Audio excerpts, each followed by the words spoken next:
कर्क राशि के लिए आने वाले 8 महीनों में जो राहु ने नक्षत्र परिवर्तन किया है वो कैसा इम्पैक्ट देगा, यही हम इस वीडियो में समझने वाले हैं। नमस्कार, मेरा नाम है ब्रजेश मिश्र। मैं आपका स्वागत करता हूं आपके अपने चैनल में। मित्रों, यहाँ पर हम ज्योतिषीय घटनाओं को जानने और समझने का प्रयत्न करते हैं कि कौन सा गोचर, कौन सी दशा, कौन सा भाव हमें क्या शुभता दे सकता है। आज का जो प्रकरण है इसमें राहु ने नक्षत्र परिवर्तन किया है अगस्त के फर्स्ट वीक से, यानी 2026 के अगस्त के फर्स्ट वीक से ये परिवर्तन 2027 यानी कि नेक्स्ट ईयर के अप्रैल के फर्स्ट हाफ तक रहेगा लगभग। तो ये लगभग 8 महीने से ऊपर का ही समय है, जहाँ पे 9 अप्रैल 2027 तक राहु इसी नक्षत्र में रहेगा। नक्षत्र कौन सा है? धनिष्ठा। ये मंगल का नक्षत्र है। हालांकि मंगल भी वर्तमान समय में राहु के नक्षत्र में चल रहा है, ये परिवर्तन राजयोग चल रहा है, लेकिन ये मंगल का नक्षत्र धनिष्ठा बेसिकली इसका जो शेप है ना वो एक वाद्य यंत्र की तरह है, नगाड़े की तरह है। तो इसको हम क्या कहते हैं? शोर या नाद वाला नक्षत्र। नाद मतलब आपकी कामयाबी, आपके नेम फेम के चर्चे होने, या आप नाद करने वाले हो, ध्वनि करने वाले हो। थोड़ा और समझते हैं मंगल के इस नक्षत्र के बारे में। इसका नाम है धनिष्ठा। यह आपके मान, सम्मान, यश, धन, वैभव और पराक्रम को रिप्रेजेंट करता है। राहु एक तामस ग्रह, पराक्रम करने में कोई समस्या नहीं है। मंगल एक पाप ग्रह, पराक्रम करने में कोई समस्या नहीं है। और राहु जब मंगल के नक्षत्र के ऊपर से गुजरेगा तो ये मंगल के नक्षत्र की इंटेंसिटी बढ़ा देगा। कर्क राशि के लिए मंगल कौन है? कर्मेश हैं, और कर्मेश के साथ साथ ये पंचमेश भी हैं। एक शुभ ग्रह है मंगल कर्क राशि के लिए। तो राहु का मंगल के नक्षत्र में जाना और गोचर करते हुए जाना, हालांकि राहु कहाँ पे है? अष्टम भाव में है, और अष्टम भाव जीवन में बड़ी शुभता का संकेत नहीं माना जाता, खासकर उनके लिए जो परिवर्तन को स्वीकार नहीं करते, बदलाव को स्वीकार नहीं करते, उनके लिए। मंगल का ये नक्षत्र जिसके देवता हैं अष्टवसु। अष्टवसु हमारे प्रकृति की, हमारे जीवन की सभी बेसिक एसेंशियल नीड्स के स्वामी बन जाते हैं या स्वामी हैं। क्षिति, जल, पावक, गगन, समीरा, ऐसे पंच तत्व या अन्य तत्व जिनके स्वामी हमारे अष्टवसु हैं। तो हमारी सभी बेसिक एसेंशियल नीड्स को राहु अभी क्या करेगा? एक्सीलरेट करेगा।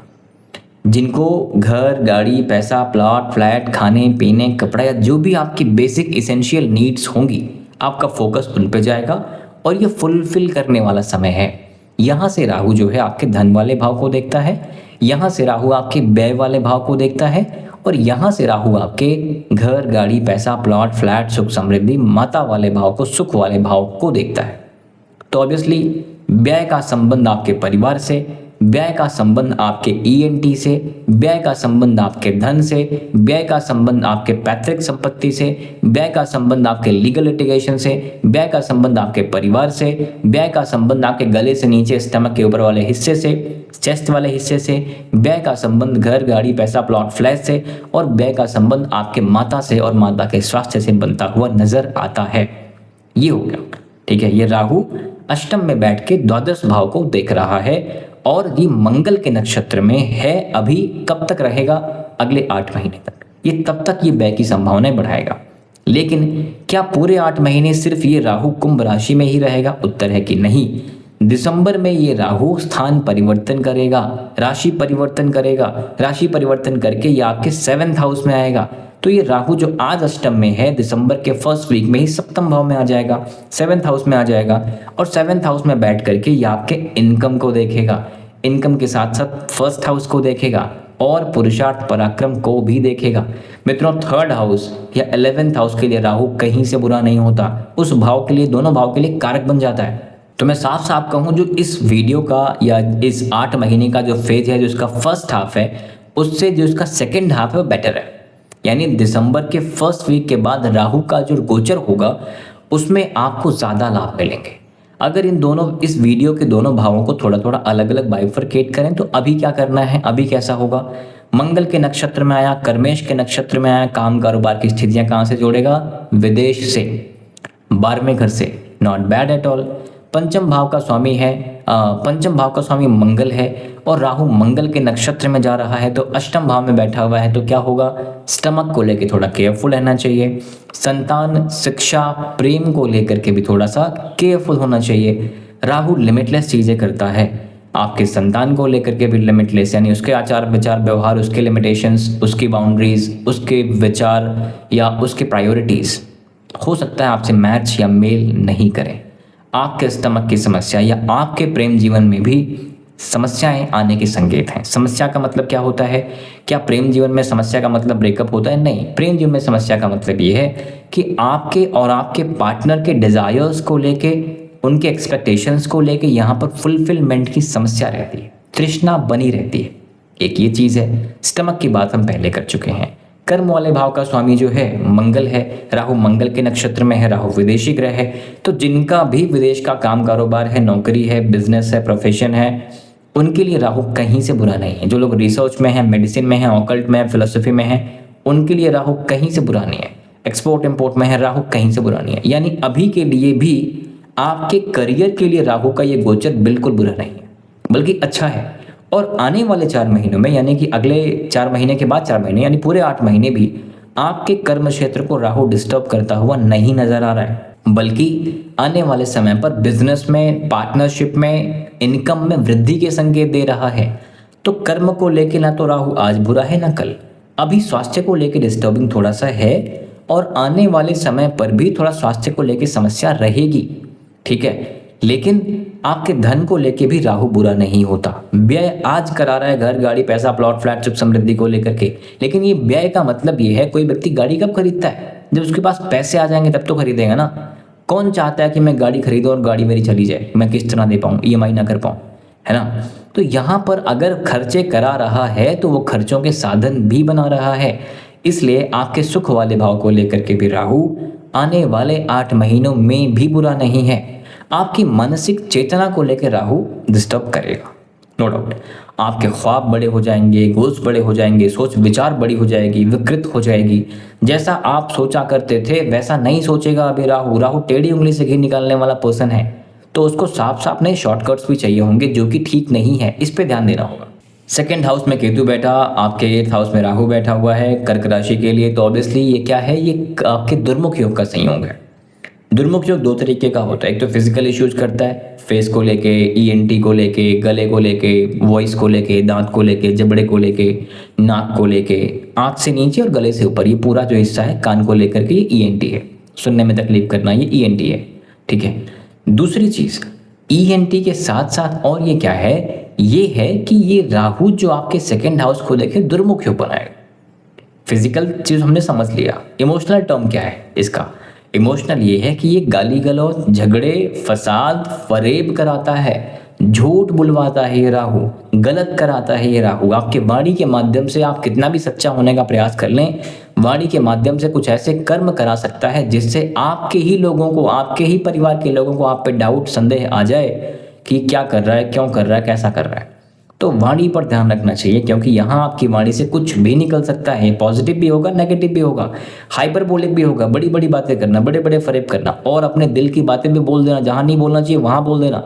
तो इस तरह की चीज़ें आपको यहाँ भी लिमिट लगानी होगी, क्योंकि राहु लिमिट नहीं लगाता, आपको लगाना होगा। माता के स्वास्थ्य को लेकर के भी राहु का बड़ा अच्छा इम्पैक्ट तो नहीं है। राहु क्या करेगा? इंटेस्टाइन को लेके, स्टमक को लेके, किडनी को लेके बड़े अच्छे संकेत नहीं देता। अष्टम भाव में बैठा है, ऑब्वियसली पाइल्स की प्रॉब्लम, कट लगाने की प्रॉब्लम, सर्जरी की प्रॉब्लम भी ये करा सकता है, आपको भी, आपके माता को भी। इस चीज़ का भी हमें ध्यान रखना होगा। 2nd हाफ में इनकम को लेके, कामनाओं को लेके, आपके गोल्स को लेके, डिजायर्स, फुलफिलमेंट को लेके पॉजिटिव संकेत होंगे। आपके पुरुषार्थ पराक्रम में वृद्धि करेगा, सिबलिंग्स के साथ संबंध ठीक करेगा, आपकी यात्राएं बेहतर कराएगा, छोटी यात्रा हो या बड़ी यात्रा हो, आपके सिबलिंग्स हो, आपका नेटवर्क हो, ये बड़ा होता, बिगर होता हुआ दिखता है अगले हाफ में। यानी कि दिसंबर के 1st वीक के बाद का जो राहु है, आपके बिजनेस पार्टनरशिप में, आपके नेटवर्क को बिल्ड करने में, आपके दाम्पत्य जीवन में चीज़ों को ठीक करने का प्रयास करेगा। हैविंग सेड दैट, राहु जब 1st हाउस को देखे, आप किसी भी चीज़ से संतुष्ट नहीं होने वाले। आज आपकी लाइफ फाइनेंशियली अगर 10 लाख पे है, राहु के आने के बाद आप 50 लाख पे भी जाएंगे, बिल्कुल जा सकते हैं।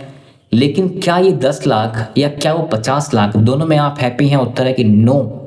आपको प्रसन्नता ये नहीं देता है। एक तृष्णा बनी रहती है, प्यास बनी रहती है, और आपको ये प्यास को हैंडल करने आना चाहिए। क्योंकि अगर आप ये हैंडल नहीं कर पाएंगे तो ये मृग तृष्णा कहीं ना कहीं आपको नेगेटिवली इम्पैक्ट करेगी और आप अशांत हो जाएंगे। जो पुरुषार्थ पराक्रम की तरफ राहु का इम्पैक्ट है, पुरुषार्थ पराक्रम बढ़ा रहा है, अगर आपका शरीर उस लेवल का नहीं होगा, मेहनत कर पाने में सक्षम नहीं होगा, तो आपकी समस्याएं बढ़ेंगी। तो ओवरऑल अगले 8 महीनों में स्वास्थ्य को लेकर चिंता थोड़ी है, धन को लेकर चिंता नहीं है सच। पुरुषार्थ पराक्रम अगले सेकेंड हाफ में बढ़ेगा। सुख भाव इज गुड, नॉट बैड। माता के स्वास्थ्य में समस्याएं अभी भी हैं, स्टमक को लेके समस्या अभी भी है, स्वास्थ्य को लेके संतान के साथ मतभेद को लेके ये फर्स्ट हाफ थोड़ा है, सेकेंड हाफ में नहीं है। संतान के विदेश यात्रा, संतान के विदेश की शिक्षा पॉजिटिव है, अच्छा है। रोग परिपूर्ण को लेकर कोई खास संकेत अभी नहीं है। आने वाले 8 महीनों में भी रोग परिपूर्ण के ऊपर संकेत इसके नहीं है। उसके बाद विवाह वाले जीवन पर, दाम्पत्य जीवन पर अगर देखा जाए तो सेकेंड हाफ वाला जो फेज है वो थोड़ा ज़्यादा फ्लेक्सिबल है, मैक्सिमम मिनिमम करेगा। अभी तो कोई खास इम्पैक्ट उस पर राहु नहीं दे रहा है। फैमिली डिस्प्यूट, पैतृक संपत्ति के झगड़े ये अभी फर्स्ट 4 मंथ्स में है, नेक्स्ट वाले में नहीं है। ट्रैवल अभी है, अगले वाले में इतना नहीं है। धार्मिक यात्राएं अभी नहीं, अगली बार होंगी, यानी दिसंबर के फर्स्ट वीक के बाद लास्ट के 4 मंथ में धार्मिक यात्राएं होंगी। और धार्मिक यात्राओं में स्पिरिचुअल जर्नी आपकी थोड़ी बेहतर दिखती है। कर्म क्षेत्र को लेके ना तो अभी प्रॉब्लम है ना आगे। इनकम को लेके सेकेंड हाफ इज गुड। स्वास्थ्य को की बात हम पहले कर चुके हैं। तो ये तो मित्रों है कि अगले 8 महीनों में क्या क्या चीज़ें कैसे कैसे कब कब इम्पैक्ट करने वाली हैं। उपाय कुछ होने चाहिए, उपाय कुछ हैं, बिल्कुल हैं। देखिए मित्रों, सबसे पहली बात तो गणपति की आराधना करते रहिए, ठीक है। गणपति की आराधना के लिए सबसे पहले अपने सीनियर्स का, अपने माता, अपने पिता, अपने भाई, आपके बहन के साथ संबंध ठीक कर लीजिए।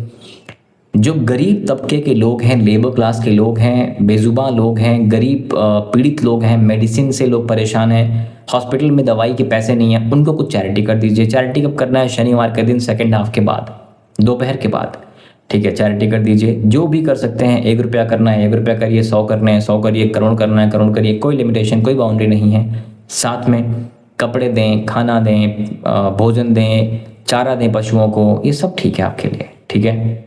गणपति को बुधवार के दिन दूर्वा ज़रूर चढ़ाएं। पान के पत्ते पर लड्डू का भोग ज़रूर लगाएं और परिवार में सब लोग उस भोग को ग्रहण कर लें। साथ में कर्म क्षेत्र और करियर के साथ साथ धन वाले क्षेत्र के लिए एक तो हनुमान जी की आराधना बिल्कुल करते रहें। मंगलवार के दिन सुंदरकांड का पाठ अगर हो सके तो बिल्कुल करते रहें। आदित्य हृदय स्तोत्रम का पाठ नियमित रूप से करते रहें। नियमित ना हो पाए तो हर संडे ज़रूर करते रहें, ठीक है। और हर संडे सूर्योदय से अगले 90 मिनट्स के अंदर करना है, सूर्य की होरा में करना है, ठीक है। चंद्रमा आपके स्वामी बन जाते हैं। चंद्रमा के साथ साथ चंद्रशेखर की आराधना करते रहें। भगवान शंकर को रोज जल दिया करें, चंद्रमा प्रसन्न होंगे। चंद्रमा आपकी राशि के स्वामी हैं। चंद्रमा मनसो जात, मन को ठीक करें। कैसे? ऑक्सीजन और ब्लड अपने मन को दीजिए। ऑक्सीजन कैसे देंगे? सिंपल, सांस खींचना है, होल्ड करना है, रिलीज कर देना है। सांस पे ध्यान देना है, सांस छोटी नहीं होने पाए, इसका ध्यान रखिएगा। ऐसा नहीं कि आ रही है जा रही है, नहीं, ये आ रही है तो रुक रही है फिर जा रही है, टाइम लग रहा है एक सांस आने में, ठीक है। ये करिए, सांस पे ध्यान दीजिए। और ब्रेन पे ब्लड कैसे पहुंचाएंगे? उल्टा खड़े होने का प्रयास करिए, शीर्षासन करने का प्रयास करिए। शरीर बढ़ गया है, उम्र बढ़ गई है, उल्टा नहीं खड़े हो सकते तो क्या करना है? पैर उठा लीजिए, लेट जाइए, कमर से नीचे का हिस्सा उठा लीजिए, तब भी ब्लड फ्लो हो रहा, आपके ब्रेन आपके हार्ट दोनों की तरफ बेहतर हो जाता है। तो ये एक्सरसाइजेज भी करते रहें। चांदनी रात में, खासकर एकादशी से लेकर पूर्णिमा के बीच में, उस चांदनी को अपनी बॉडी पे एब्जॉर्ब करने का ट्राई करें। थोड़ा बाहर निकलें, नेचर में रहें और जल के आसपास, बहते जल के आसपास हफ्ते में या महीने में एक बार बैठने का प्रयास करें, मन शांत रहेगा। So that's it for now मित्रों। आपके सपोर्ट के लिए बहुत बहुत धन्यवाद। Thank you very much. नमस्कार, जय श्री राम।